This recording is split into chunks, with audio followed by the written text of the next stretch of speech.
আসন্ন ভারত টি-20 সিরিজে বড় চমক আসতে যাচ্ছে বাংলাদেশ দলে।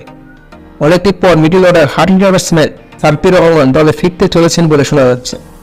সেই সাথে ওপেনিংয়ে আসতে চলেছে নতুন এক মার্কুরি ব্যাটসম্যান। তাকে বলা হচ্ছে এখন পর্যন্ত বাংলাদেশ দলে খেলা সেরা হার্ডিং ব্যাটসম্যান। এবং চাগানিয়া টি-20 স্কোয়াডটি দেখতে ভিডিওটি শেষ পর্যন্ত দেখতে থাকুন এবং সেই সাথে ভিডিওটি ভালো লাগলে লাইক ও চ্যানেলটি সাবস্ক্রাইব করতে ভুলবেন না। ভারতের বিপক্ষে চলমান টেস্ট সিরিজের পরেই 3 ম্যাচে টি-20 সিরিজ খেলবে বাংলাদেশ। সেই সিরিজের দলে কিছু চমক রাখতে যাচ্ছে বিসিবি।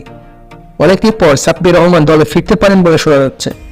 সেই সাথে ওপেনিংয়ে মার্কুরি ব্যাটসম্যান জিসান আহমেদের জায়গা হতে পারে।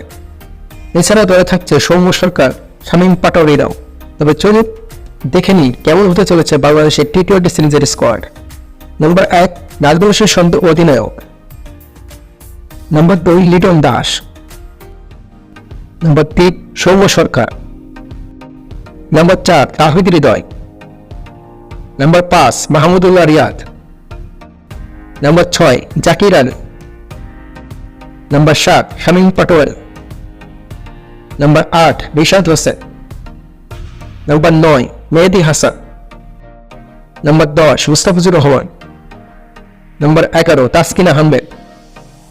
নম্বর 12 তানজিব সাকিব। নম্বর 13 শরীফুল ইসলাম।